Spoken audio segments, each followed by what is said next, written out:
दोस्तों स्वागत है आपका आपके अपने ही चैनल 100% सिलेक्शन में। कैसे हैं आप? आई होप आप बहुत अच्छे होंगे और अपनी तैयारी बहुत अच्छे तरीके से कर रहे होंगे। जैसे कि दोस्त आप जानते हैं हमारा मैट्रिक्स यानी आव्यू का चैप्टर चल रहा है और इसमें आज मैं इसका तीसरा पार्ट दोस्त लेकर आ चुका हूं। इस पार्ट के माध्यम से जितने भी टॉपिक इसके बचे हुए हैं उनको मैं कवर करूंगा और इससे अगली वीडियो में इस पूरे चैप्टर से जितने भी इंपॉर्टेंट क्वेश्चंस निकलते हैं उनको डिज़ाइन करूंगा। आप निश्चिंत रहिएगा दोस्त, जो पढ़ा रहा हूं उसको नोट करते चलिएगा। डेफिनेटली एग्ज़ाम के आने से पहले पहले पूरे कोर्स को सही तरीके से कवर कर दिया जाएगा। तो आइए दोस्त, ज़्यादा बात नहीं करते हुए फटाफट अंदाज में वीडियो की शुरुआत करते हैं। और अगर आप चैनल पर नए हो तो सब्सक्राइब कर लीजिएगा, अगर बेल आइकन प्रेस नहीं की हो तो उसको भी कर लीजिएगा, क्योंकि जो भी वीडियोस को मैं अपलोड करूंगा उसकी नोटिफिकेशन आपके पास तक पहुंच सके।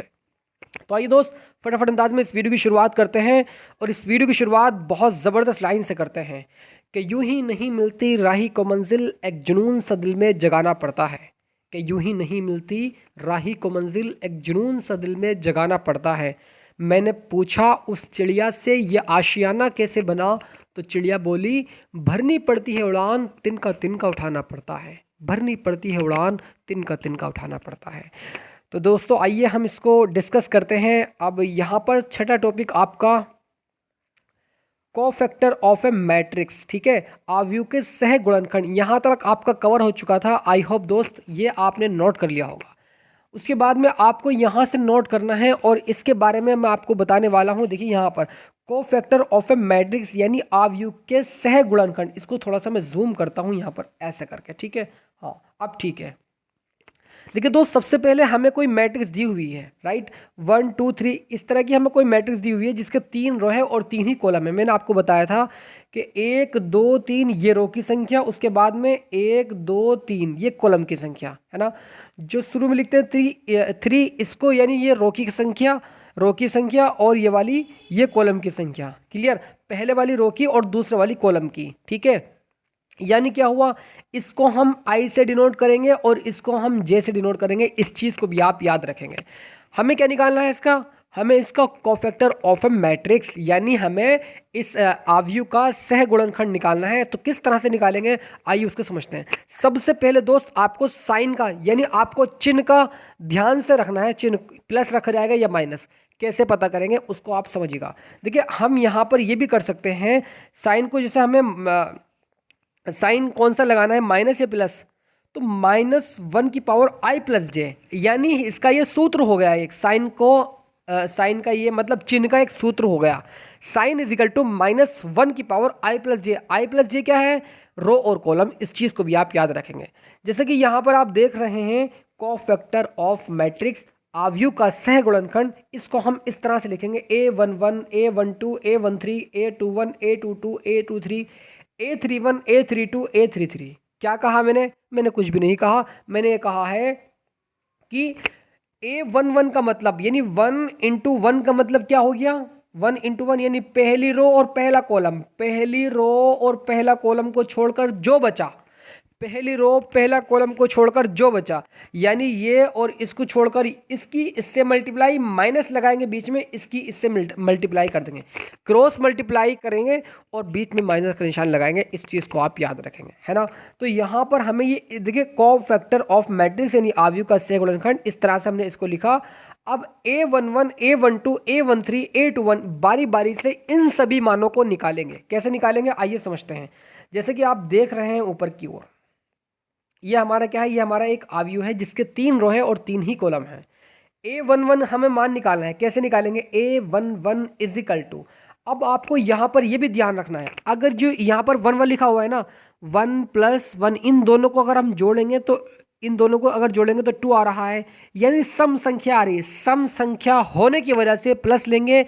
अगर इवन आएगी यानी 3 5 7 तो वहाँ पर माइनस लेंगे। इस चीज़ को आप याद रखेंगे। अभी यहाँ पर A11 यानी 1 1 को जोड़ेंगे तो 2 आ जाएगा, उसकी वजह से हमने प्लस लगाया। क्लियर? अब 1 1 का मतलब क्या हुआ, पहली रो पहला कॉलम को छोड़कर जो बचा उसकी क्रॉस मल्टीप्लाई करेंगे और बीच में माइनस का निशान लगा देंगे। राइट, बिल्कुल सही। तो 3 3 9, देखिए एक दफ़े हमने इसको उतार लिया, 3 4 4 3 को हमने यहाँ पर उतार लिया, प्लस का निशान बाहर लगा करके, क्यों? क्योंकि 1 1 को जोड़ेंगे तो एक सम संख्या आ रही, सम संख्या होने की वजह से प्लस ले रहे हैं। क्लियर? अब यहाँ पर 3 तिया 9, तो 9 यहाँ लिखा हमने। क्लियर? माइनस लगाया बीच में, ये रहा माइनस। थोड़ा सा जूम में इसको यहाँ पर करता हूँ, यहाँ पर देखिएगा 3 की मल्टीप्लाई इससे करी, 3 तिया 9, माइनस लगाया बीच में, ये रहा, और 4 चौक 16, 16 ये रहा, प्लस 9 माइनस 16 माइनस 7 बचेगा, है ना। तो यहाँ से ये किसकी वैल्यू निकल कर आ गई? यहाँ से ये हमारी A11 की वैल्यू निकल कर आ गई। इसी तरह से सभी की वाली, यानी जितने भी ये अवयव हैं, जितने भी ये अवयव हैं 1 2 3 4 5 6 7 8 9, तो 9 के 9 का मान हमें निकालना है। इनकी जगह इनका मान रख देंगे, क्या निकल कर आ जाएगा? हमारा अवयव का सहखंडन निकल कर आ जाएगा, है ना। तो A11 का मान यहाँ पर, A11 का मान, अरे यहाँ पर 1 कैसा है? 1 नहीं, -7 आएगा ना। यहाँ पर -7 है, ये मिस्टेक से हुआ है, -7 है, ठीक है, -7, इस चीज़ को याद रखेंगे। अब निकालेंगे हम A12। A12 का मतलब यानी इसकी वैल्यू।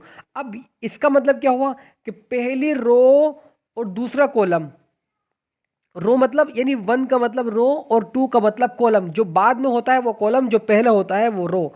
तो रो पहली ये रही और दूसरा कॉलम ये रहा। अब जो बचा उसकी इससे मल्टीप्लाई, इसकी इससे मल्टीप्लाई, क्रॉस मल्टीप्लिकेशन, जैसे कि आप यहाँ पर देख रहे हैं। अब हाँ, एक चीज़ और, अब पहली रो और दूसरा कॉलम, पहली रो और दूसरा कॉलम, रो और कॉलम की संख्या को ऐड करते हैं। पहली रो और दूसरा कॉलम इज इक्वल टू 3 आ रहा है, यानी क्या आ रही है? एक इवन, यानी एक विषम संख्या आ रही है। विषम संख्या होने की वजह से, विषम संख्या होने की वजह से माइनस लेंगे। इस चीज़ को आप याद रखेंगे। क्लियर? मुझे पूरी उम्मीद है दोस्त ये चीज़ आपको बहुत अच्छे तरीके से क्लियर हो गई होगी, और आई होप आपने पढ़ भी ली होगी पहले भी, है ना। तो मुझे उम्मीद है ये चीज़ समझ आ गई होगी। उसके बाद में माइनस लगाया, अब यहाँ पर इसकी इससे करेंगे, है ना। इसकी इससे कैसे होगी, आइए देखते हैं। इसमें देखते हैं ना, ये तो हमने इनके तो मान हमें निकालने हैं कोफैक्टर ऑफ मैट्रिक्स के। अब इसको छोड़ा और इसको छोड़ा, इसकी मल्टीप्लाई इसमें करेगी तो 3 आ जाएगा, है ना। 1 4 1 4 1 3, 1 4 1 3 कहाँ लिखा हुआ है? ये रहा 1 4 1 3, और डिटरमिनेंट के बाहर यानी सारणी के बाहर माइनस लिखा हुआ है, क्योंकि रो और कॉलम को ऐड करके अगर विषम संख्या आ रही है तो माइनस लगाएंगे बाहर। 3 -4, चूंकि इसकी मल्टीप्लाई इससे, माइनस लगाया इसकी मल्टीप्लाई इससे, है ना। तो 1 बचेगा यहाँ पर, चूंकि 3 -4 यानी -1, और माइनस ये रहा बाहर, तो -1 इंटू 1, तो यहाँ पर क्या हो जाएगा? 1 हो जाएगा, है ना।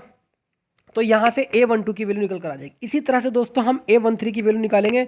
तो यहाँ पर क्या काम करेंगे? A13, अब A13 देखें हम, 1 3 यानी 3 ये रहा और 1 ये, 1 यानी पहली रो और जो बाद में लिखी हुई वो कॉलम की संख्या। तो पहली रो और तीसरा कॉलम, इसको छोड़ करके इसकी मल्टीप्लाई इससे, इसकी इससे करेंगे, 20 में माइनस का निशान लगाएंगे, राइट। तो इसको जो बचा हमारा, यानी इसको छोड़ करके जो हमारा बचा ये, इसको हम एक दफ़े नोट करते हैं यहाँ पर। और इसको नोट करने के पश्चात हमने क्या काम किया, इसकी अब यहाँ पर 1 3 को अगर हम प्लस करेंगे, 1 + 3, तो एक क्या आ रही है? एक सम संख्या आ रही है। इसकी वजह से हम प्लस लेंगे, जैसे कि आप देख रहे हैं डिटरमिनेंट के अंदर, यानी 1 3 1 4, इसकी क्रॉस मल्टीप्लाई 4 - 3 = 1, राइट। A13 का मान क्या आ गया? 1 आ गया। उसके बाद में हम ज्ञात करेंगे A21। अब 2 क्या है? देखिए दूसरी रो की संख्या शुरू में आती है। एक दफ़े मैं आपको जूम करके दिखाता हूँ, इधर देखिएगा, ये जो 2 नज़र आ रहा है ये, यानी ये रो की संख्या है, और ये बाद में ये कॉलम की संख्या है। दूसरी रो और पहला कॉलम, दूसरी रो यानी दूसरी रो ये रही और पहला कॉलम ये रहा। इसको छोड़कर जो बचा, यानी इसकी इससे क्रॉस मल्टीप्लाई करेंगे, निशान माइनस का लगाएंगे। कब? जब इसकी मल्टीप्लाई इससे कर चुके होंगे, उसके बाद तुरंत माइनस लगाइएगा, है ना। उसके बाद इसकी कर दीजिएगा। आई होप दोस्त ये चीज़ आपको समझ आ गई होगी, मुझे पूरी उम्मीद है। आइए हम A21 की वैल्यू भी निकालते हैं। यहाँ पर A21 की वैल्यू यहाँ पर क्या आ गई, मैं यहाँ पर करके आपको बता ही देता हूँ इधर, है ना। यहाँ पर A21 की वैल्यू 2 और 1, ठीक, 2 तिया 6, ठीक है, 6 माइनस लगाएंगे बीच में, 4 तिया 12 माइनस के 12। A21 की वैल्यू यहाँ से क्या निकल कर आ गई? 6 - 12 = -6, है ना। अब A21 यहाँ समझिएगा, 2 तो हमारी रो हो गई और प्लस कॉलम, इन दोनों को ऐड कर रहे हैं तो इवन नंबर, एक ऑड नंबर आ रहा है, एक क्या आ रहा है, एक ऑड नंबर आ रहा है ना दोस्त। एक हमारा विषम नंबर आ रहा है, विषम नंबर आने की वजह से इसके हम बाहर क्या लेते हैं, माइनस लेते हैं, तो माइनस माइनस प्लस हो जाएगा, इज इक्वल टू 6 हो जाएगा। ठीक है, यानी A21 की वैल्यू क्या आ गई, +6 आ गई। इसी तरीके से A22 निकालेंगे, यानी A22, यानी ये वाला A22 का मतलब क्या हुआ, दूसरी रो और दूसरा कॉलम, A22 है ना, दूसरी रो और दूसरा कॉलम, इसकी मल्टीप्लाई इससे यानी 3, और माइनस लगाएंगे बीच में, इसकी मल्टीप्लाई इससे यानी -3 आ गया है ना, क्योंकि माइनस लगाते हैं बीच में। और 2 मतलब 2 + 2 = 4, तो यहाँ पर क्या आ रहा है, एक सम संख्या है, सम संख्या होने की वजह से प्लस लेंगे बाहर, उसको हम लिखते नहीं है ना, तो 3 में से 3 को माइनस कर देंगे तो 0 आ जाएगा यहाँ पर, है ना। तो इसी तरीके से दोस्त हम सारे मानों को, यानी A22 को, A23 को, A31 को, A32 को, A33 को, इन सभी के मान दोस्त हम निकालते हैं। तो यहाँ पर कितना, यानी यहाँ पर A22 का मान 0 आ गया था, जैसे कि मैंने आपको जस्ट अभी बताया। A23 का मान -2 है ना, उसके बाद में A31 का -1 और A32 का यहाँ पर -1 आ चुका है। अब इन सभी मानों को, जितने भी मान हमने निकाले हैं, A32 A33, इन सभी के मानों को कहाँ रखना है, इन सभी के मान, इन सभी की जगह रख देना है ना, यानी यहाँ पर अब लिखना है आपको cofactor of matrix A = A11 की जगह क्या आया था, A11 की जगह हमारा यहाँ पर क्या आ चुका था, -7 आ गया था, तो -7 इसकी जगह। उसके बाद A12 की जगह A12 का मान, A13 की जगह A13 का मान, A21 की जगह A21 का मान, इन सभी के मान हम निकाल चुके हैं, यहाँ रख देंगे, कोफैक्टर ऑफ मैट्रिक्स निकल कर आ जाएगा। आई होप दोस्त ये चीज़ आपको बहुत अच्छे तरीके से क्लियर हो गई होगी। ये वाला क्वेश्चन 2004 में पूछा गया है, आपके एग्जाम के दृष्टिकोण से बहुत ज़्यादा इंपॉर्टेंट है। उसके बाद हम नेक्स्ट क्वेश्चन की ओर मूव करते हैं दोस्त। देखिए जैसे कि आप यहाँ देख रहे हैं, इन सभी के मान हमने इनकी जगह रख दिया, ये हमारा आंसर आ गया। ठीक है, अब इससे आगे की कहानी सुनिएगा, यहाँ तक हम क्लियर यानी समझ चुके हैं। एक दफ़ा और क्लियर कर दूँ क्या, अरे दोस्त बताइएगा, एक दफ़ा और क्लियर कर दूँ, आइए समझते हैं। देखिए साइन यानी माइनस, अगर हमें साइन का पता लगाना है, प्लस लगाना है या माइनस, कैसे पता लगाते हैं, -1 की पावर i + j, आई क्या है, आई क्या है रो, और j क्या है कॉलम, क्लियर, i + j, यानी रो प्लस कॉलम को ऐड करके अगर सम संख्या आती है तो प्लस लेंगे, अगर इन दोनों को ऐड करके अगर इवन संख्या आती है, सॉरी विषम संख्या आती है, तो हम क्या लेंगे, माइनस में लेंगे, है ना। तो A11 A12 A13, A11 का मतलब A1 जिस रो में उपस्थित है और A1 जिस कॉलम में उपस्थित है। ठीक, अब यहाँ पर हम बात करते हैं A22 की बात करते हैं, है ना।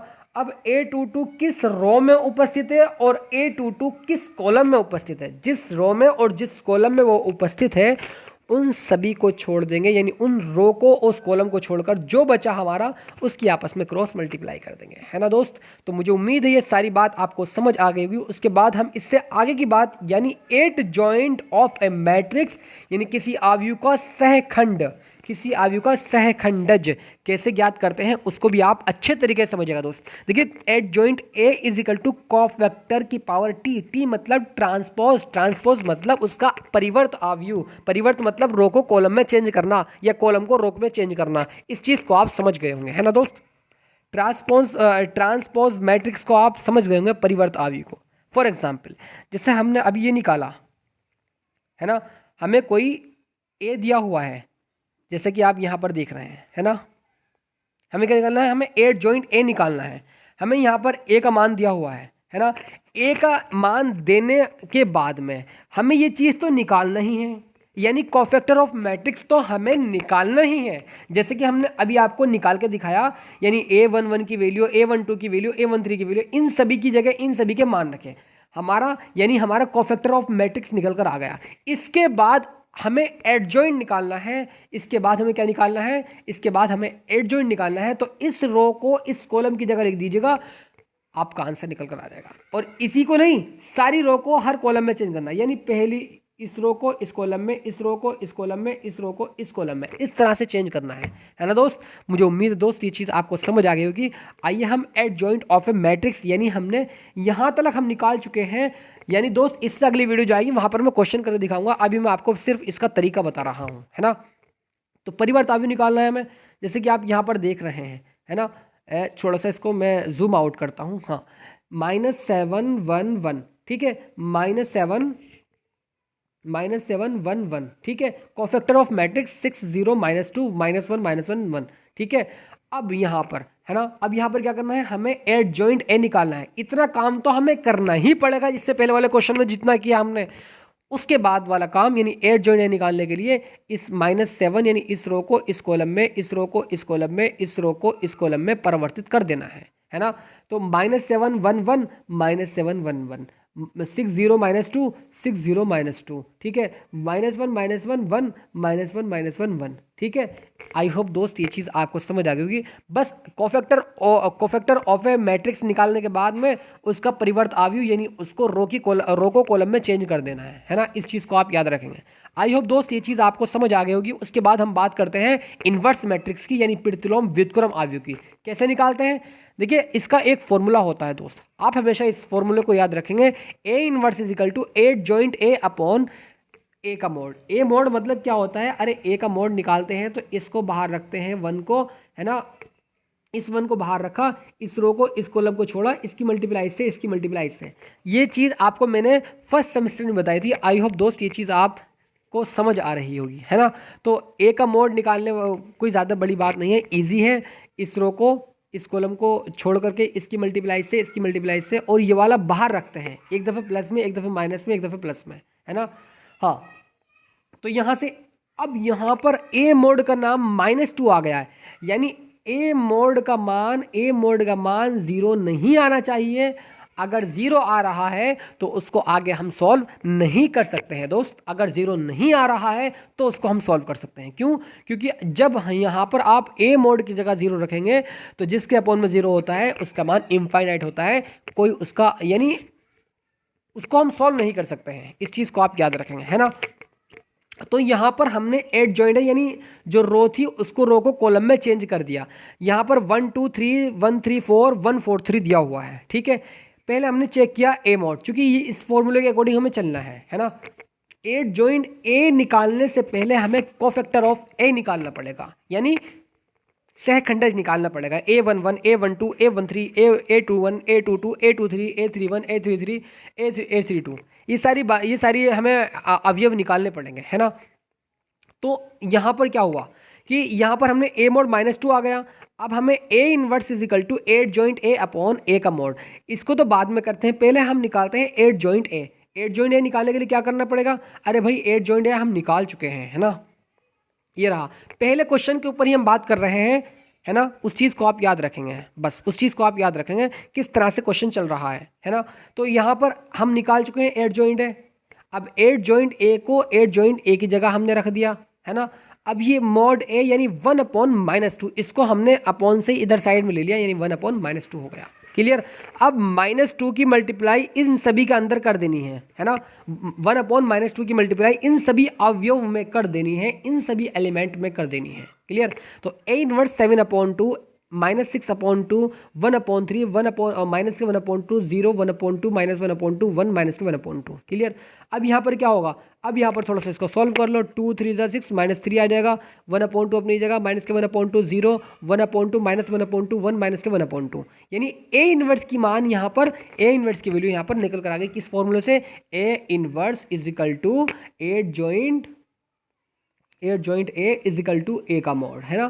तो पहले क्या निकालेंगे, पहले हम ए मोड निकालेंगे। ये देखेंगे प्लस आ रहा, 0 आ रहा है या नहीं। अगर आ रहा है तो उसको आगे सॉल्व नहीं करेंगे, अगर नहीं आ रहा तो उसको आगे सॉल्व करेंगे। उसके बाद आपको एडजॉइंट निकालना है, और एडजॉइंट से पहले भी आपको क्या निकालना है, सहखंड निकालना है, आव्यूह का सहखंड, आव्यूह का सहखंड, यानी A11 A12 A13।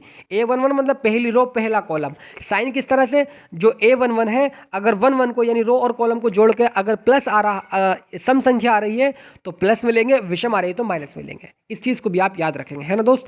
आइए हम एक और एग्जाम्पल से समझते हैं, एक और क्वेश्चन समझते हैं। ए का मान 2513 दिया हुआ है ना, 2513 दिया हुआ है, और हमसे कहा है ए इनवर्स की वैल्यू बताइएगा। फॉर्मूला हमें नहीं भूलना, A inverse is equal to adjoint A upon A का मोड। पहले हम ए का मोड निकालेंगे, तो A mod is equal to इसकी मल्टीप्लाई इससे करेंगे, इसकी इससे कर देंगे सिंपली। तो 6 आ जाएगा, 2 3 × 6, माइनस लगाएंगे बीच में, 5 1 5 है ना, इजिकल टू 1। तो ए मोड का मान यहाँ पर कितना आ गया, 1 आ गया। ठीक है, जब 1 निकल चुका उसके बाद हम क्या काम करते हैं, कोफैक्टर ऑफ ए निकालते हैं, है ना। A11 A12 A21 A23 है ना, यानी इस वाले अवयव का नाम A11 क्यों, क्योंकि पहली रो और पहले कॉलम में उपस्थित है। 1 + 1 ये रो ये कॉलम, यानी पहली रो में और पहले कॉलम में और पहली रो में उपस्थित है, तो उस अवयव को क्या कहेंगे, A11 कहेंगे, है ना। A12 यानी पहली रो और दूसरा कॉलम, पहली रो और दूसरा कॉलम में, यानी ये वाला जो है ये हमारा A12 है, A12 है ना। मुझे उम्मीद दोस्त ये चीज़ आपको समझ आ गई होगी। तो कोफैक्टर ऑफ यानी इन सभी के मान निकालने हैं, A11 A12 A21 A23 के। तो आइए हम A11 का मान निकालते हैं, है ना। A11 का मान कैसे निकालेंगे भाई, इसका मान निकालना है A11 का, इसका मान क्या है A11। तो अब क्या काम करेंगे, इस रो को और इस कॉलम को छोड़ देंगे, ये बचा हमारा 3। तो हमारा A11 का मान क्या आ गया, A11 का मान हमारा 3 आ गया। सम होने की वजह से प्लस लेंगे, और अगर माइनस होता तो इसको हम, अगर विषम होता इसको जोड़ने के बाद में अगर विषम आता तो माइनस में लेते, ये कई बार बता चुका हूँ, है ना। अब आती है A12 1 और 2, जो बचा यानी 1 आ जाएगा हमारा, किसका मान आ गया है, A12। अब ये माइनस 1 आएगा, क्योंकि A12 यानी रो और कॉलम को ऐड करेंगे तो 3 आ रहा है, यानी विषम संख्या होने की वजह से -1 लेंगे, -1 इसका आंसर आ जाएगा। बात आती है A21 की, 2 और 1, अब बचा हमारा 5, 2 1 A21 है ना। तो A21, अब 2 और 1 को अगर हम जोड़ेंगे तो एक विषम संख्या आ रही है, विषम संख्या होने की वजह से -5 आ जाएगा, माइनस लगाएंगे और 5 ये वाला लिख देंगे जो बचा हमारा, ठीक।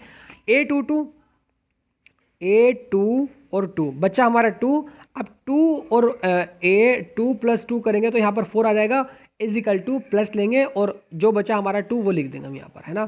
तो हमारा 2 आ जाएगा, यानी सभी के मान दोस्त हम निकाल चुके हैं। यहाँ पर A11 का मान 3 आ गया, A12 का मान -1 आ गया, A21 का मान -5 आ गया, A22 का मान यहाँ पर 2 आ गया। इन सभी की जगह इन सभी का मान रख देंगे इस वाली समीकरण में, कोफैक्टर ऑफ है इस वही मैट्रिक्स में। तो 3 - 1 - 5 2 आ गया, है ना। अब हमें एड जॉइंट ए निकालना है। हम जानते हैं कि adjoint A is equal to cofactor का ट्रांसपोज, यानी कोफैक्टर को परिवर्त कर देना है, आव्यूह को परिवर्त कर देना है ना।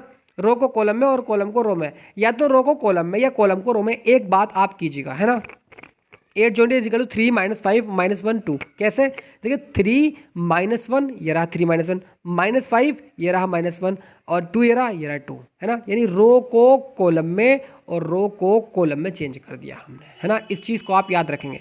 अब दोस्त हमें क्या निकालना था, हमें ए इनवर्स निकालना था, चूंकि हम 8 जॉइंट ए भी निकाल चुके हैं और उससे पहले भी हम कोफैक्टर ऑफ ए मैट्रिक्स भी निकाल चुके हैं। उसके बाद उससे पहले हम ए मोड भी निकाल चुके हैं, ये वाला ए मोड। अब इन सभी के मानों को इस वाले फॉर्मूले में रख देना है, इनका मान निकल कर आ जाएगा। ए का मान क्या था, ए मोड ए का 1 आया था, तो 1/1 इजिकल टू, अब 8 जॉइंट ए का मान 3 - 5 - 1 2, है ना। यानी ए इनवर्स का मान यही आ जाएगा हमारा। आई होप दोस्त ये चीज़ आपको समझ आ गई, मुझे पूरी उम्मीद है। उसके बाद हम बात करते हैं to solve a system of linear equation by matrix method, है ना।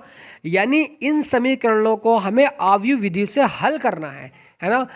3x + 2y + 4z = 7 समीकरण पहले। दोस्तों बिल्कुल ध्यान से एकदम कंसंट्रेशन से समझना है इस वाले क्वेश्चन को। 5 5 6 6 नंबर देके जाते हैं ये वाले क्वेश्चन, है ना। 8 नंबर का भी क्वेश्चन आता है ये वाला, है ना, 12th क्लास में। तो 2x + y + z = 4 समीकरण 2 आ जाएगी। x + 3y + 5z + 2 = 2 समीकरण 3 आ जाएगी। ये 3 समीकरण हमें दी हुई होगी और कह दिया गया होगा to solve a system of linear equation by matrix method. आव्यूह विधि से इस समीकरणों को इन लीनियर यानी इन रेखिक समीकरणों को हल कीजिएगा, है ना, ये कह दिया गया होगा। मैं तो कैसे करेंगे आइए समझते हैं। देखिए सबसे पहले काम आपका क्या करना है, जो इसके कोफिशिएंट हैं उनको पहली रो में लिखना है। x का कोफिशिएंट 3 है तो 3 लिख दिया, y का कोफिशिएंट 2 है तो 2 लिख दिया, z का कोफिशिएंट 4 है तो 4 लिख दिया। बात क्लियर। उसके बाद में देखिए दूसरी रो में क्या करना है, दूसरी रो में यानी दूसरी समीकरण से लेना है। दूसरी रो में जब हम इसके कोफिशिएंट लिखेंगे तो दूसरी रो के दूसरी समीकरण के जो कोफिशिएंट होंगे है ना उसको हम लिखेंगे। जैसे x का कोफिशिएंट यहाँ पर 2 है तो 2 लिख दिया। उसके बाद में y का कोफिशिएंट 1 है तो 1 लिख दिया। z का कोफिशिएंट 1 है तो 1 लिख दिया इज इक्वल टू 4। उसको बाद में लिखेंगे, अभी उसको मत समझिएगा आप, है ना। अब तीसरी समीकरण यानी तीसरी रो में उसको लिखेंगे, उसके कोफिशिएंटों को। x का कोफिशिएंट 1, y का कोफिशिएंट 3 और 4 का z का कोफिशिएंट 5। कोफिशिएंट मतलब गुणांक, राइट। अब उसके बाद मल्टीप्लाई का निशान लगा करके x y z इस तरह से यानी 1 2 3 रो में और एक कॉलम में लिख देना है तो क्या आ जाएगा, x y z आ जाएगा, है ना। आई होप दोस्त ये बात आपको समझ आ गई। इजिकल टू 742 यानी ये वाला इस तरह से जैसे हम लिखा हुआ है सीक्वेंस से, पहली समीकरण का ऊपर, दूसरी समीकरण का उससे नीचे और तीसरी समीकरण का उससे नीचे। ये एक हमारा मैट्रिक्स बन जाएगा, एक आव्यूह बन जाएगा, है ना। एक आव्यूह ये हो गया और इसको हमने एक्स वाई जेड यानी इसके जो कोफिशिएंट यहाँ पर जो हमारा चर था इसको हमने यानी चर राशियों को हमने इस तरह से लिखा। जो अचर थी उनको निकाल करके डिटर्मिनेंट बनाई उनकी, और इनकी भी क्या बनाई, एक हमने इनकी मैट्रिक्स बना ली। उसके बाद क्या काम करते हैं, एक फॉर्मूला आप याद रखिएगा। इसको हमने ए कहा, भाई मैट्रिक्स को क्या कहते हैं, मैट्रिक्स को ए कहते हैं। तो इसको हमने ए मान लिया और इसको हमने एक्स मान लिया और इसको हमने बी मान लिया। तो A x is equal to B, इस ए को परिवर्तित यहाँ से करेंगे तो x is equal to A inverse B हो जाएगा, एक्स की is equal to A inverse B हो जाएगा। आई होप दोस्त ये बात आपको समझ आ गई होगी। अब यहाँ पर आप सारी बात समझ चुके होंगे, है ना। भाई इक्वेशन से हमें एक डिटरमिनेंट बनाना है, उसके बाद एक्स वाई जेड, उसके बाद में जो राइट साइड लिखा हुआ है जो इसके कांस्टेंट है 742 उसको हम यहाँ लिख देंगे, क्लियर। उसके बाद में क्या करेंगे, उसके बाद में हम जानते हैं कि A inverse adjoint A upon A का मोड, यानी ये वाला फॉर्मूला मैंने जैसे कि आपको इससे पहले वाले क्वेश्चन में बताया था, है ना। क्या करेंगे अब पहले सबसे पहले हम ए मोड का मान निकालेंगे, है ना। ए इनवर्स निकालने के लिए तो ए मोड का मान निकालते हैं। पहले कैसे निकालते हैं ए मोड का मान, अरे भाई ये रहा ए, है ना, और इसका मोड निकाल दो, इसका डिटरमिनेंट निकाल दो। इस 3 को बाहर रखते हैं, इस रो को, इस कॉलम को छोड़ के, इसकी मल्टीप्लाई से, इसकी मल्टीप्लाई से 3 को रखा बाहर, एक ब्रैकेट लगाया, इसकी मल्टीप्लाई इससे की यानी 5 आ गया, इसकी मल्टीप्लाई इससे की यानी माइनस लगा करके 3 आ गया, है ना। कितना आ गया भाई 2 बचा और 2 3 द 6, तो यहाँ पर 6 आ जाएगा हमारा, क्या हमारा ये 6 आ जाएगा। उसके बाद में यहाँ पर माइनस लगाएंगे, 2 रखेंगे, है ना। ये रहा 2 ये वाला माइनस लगा करके। लेकिन अब इस रो को इस कॉलम को छोड़ करके, इस रो को इस कॉलम को छोड़कर, इसकी मल्टीप्लाई इससे 2 5 द ब्रैकेट के अंदर 2 5 द 10, है ना। उसके बाद में इसकी मल्टीप्लाई इससे यानी 1 की मल्टीप्लाई 1 में करेंगे यानी 1 1 सा 1, माइनस के 1 कर देंगे, कितना आ गया 9 9 दूनी 18, तो 6 माइनस 18 6 माइनस 18। उसके बाद में प्लस लगाएंगे हम यहाँ पर। अब ये वाला बचा 4, है ना। तो 4 को रखा हमने कहाँ पर, 4 को रखा हमने बाहर, है ना। इस रो को और इस कॉलम को छोड़ दिया, इस रो को इस कॉलम को, इसकी मल्टीप्लाई इससे कर दी। अब एक दफ़े देखते हैं हम इसकी, इस रो को इस कॉलम को छोड़कर इसकी मल्टीप्लाई इससे करेंगे, 2 3 द 6, है ना। 6 माइनस 18 आ गया था ना, हाँ, प्लस लगाया था 4 रखा था। उसके बाद में 2 3 द 6 यानी 6 आ गया और 1 की मल्टीप्लाई में तो ये आ जाएगा हमारा, है ना। अब यहाँ पर 6 माइनस 18 और 6 में से 5 को 6 में से 1 को माइनस करेंगे 5 5 चौक 20, तो प्लस के 20 कितना आ जाएगा भाई, कितना आ जाएगा 20 और 6 26, 26 में से 18 को माइनस करते हैं तो कितना बचता है, अरे भाई 26 में से 18 को माइनस कर देंगे तो 8 बचेगा हमारा यहाँ पर, है ना। तो मुझे उम्मीद दोस्त ये चीज़ आपको समझ आ गई होगी। तो यहाँ पर प्लस में आ रहा है, ए मोड का नाम प्लस में आ रहा है यानी 0 नहीं आ रहा, तो इसको आगे हम सॉल्व करेंगे अब, है ना। जैसे कि आप यहाँ पर देख रहे हैं ए मोड का मान यहाँ पर 8 आ चुका है, लेकिन a is not equal to 0। अब हम इसको हल कर सकते हैं जैसे कि मैंने आपको जस्ट अभी बताया है। तो आइए इसको हम सॉल्व करते हैं ना। तो a का मान हमने पूरा इस तरह से लिख दिया। लिखने के बाद में क्या करते हैं कि कोफैक्टर ऑफ a निकालते हैं, एड जॉइंट a निकालने से पहले, है ना। एड जॉइंट a निकालने से पहले कोफैक्टर ऑफ a निकालते हैं, यानी आव्यूह का सहखंडज, कोफैक्टर ऑफ ए मैट्रिक्स, यानी a is equal to a11 a12 a13 इस तरह से लिख लेंगे, है ना। इस तरह से लिखने के बाद a11 पहली रो और पहला कॉलम को छोड़ेंगे। अब 1 1 यानी इस वाले बात, इसकी बात चल रही है, तो A1 और A11 को छोड़ देंगे, 1 की 5 में करेंगे और माइनस लगाने के बीच में 3 की 1 में करेंगे, तो 5 - 3 इजिकल टू कितना हो जाएगा, इजिकल टू 2 हो जाएगा, जैसे कि आप यहाँ पर देख रहे हैं। और प्लस माइनस कैसे पता करें, रो और कॉलम, भाई पहली रो है और पहला ही कॉलम है, तो 1 रो है और 1 ही कॉलम है, इजिकल टू सम संख्या आ रही है तो प्लस लेंगे, है ना। अब A21 A12 यानी जो वो है ना, ये A12 जिस रो में उपस्थित है उसको छोड़ देंगे, जिस कॉलम में उपस्थित है उसको छोड़ देंगे, राइट।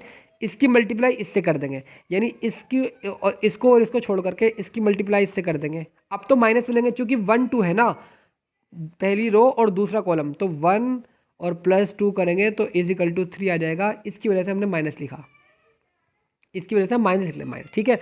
2 5 द 10 और माइनस कर देंगे 1, यानी कितना आ जाएगा, यह आ जाएगा -9, है ना, जैसे कि आप यहाँ पर देख रहे हैं -9। इसी प्रकार दोस्त यहाँ पर आप ये देखिएगा, ठीक है, A12 आ गया। A13, अब A13 कैसे निकालेंगे, A1 और तीसरी रो को छोड़ देंगे, इसकी मल्टीप्लाई से इसकी मल्टीप्लाई इससे कर देंगे, राइट। तो यहाँ से इन सभी के मान जब आप निकाल लेंगे, A12 A13 A3 A21 A22 A23 A31 A32 A33, इन सभी के मान जब आप निकाल लेंगे, उसके बाद कोफैक्टर है आपने, यानी सभी के मानों को रख दिया उसकी जगह। उसके बाद में रो को, यानी इस रो को इस कॉलम में लिख दीजिएगा, इस रो को इस कॉलम में लिख दीजिएगा, इस रो को इस कॉलम में लिख दीजिएगा, है ना। तो यहाँ से एड जॉइंट ए निकल जाएगा। इसके निकलने के बाद आपको इसके फॉर्मूले रख देना है, A inverse is equal to adjoint A upon A का मोड। ए मोड निकाल चुके हैं, ये भी निकाल चुके हैं, A इनवर्स यहाँ से निकल कर आ जाएगा, 1/8 अपनी ही जगह रखा, क्योंकि A मोड का नाम 1/8 आया था, तो 1/8 हो जाएगा, है ना। 8 जॉइंट है, यानी 2 2 -2 -9 11 5 5 -7 -1 आ गया है। अब चाहे तो हम इसकी मल्टीप्लाई अंदर भी कर सकते हैं 1/8 की, है ना, तो बाद में करते हैं वो।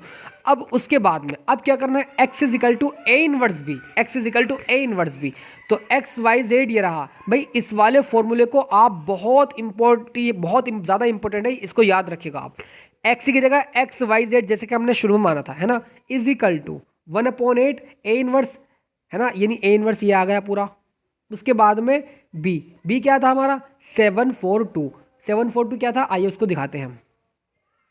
जैसे कि आप यहाँ पर देख रहे हैं, ये हमारा b का मान है, ये हमारा x का मान है, ये हमारा a का मान है। इस a के मान से हमने कोफैक्टर ऑफ a निकाला, ऑफ ए मैट्रिक्स निकाला, यानी उसके सह गुणनखंड निकाले।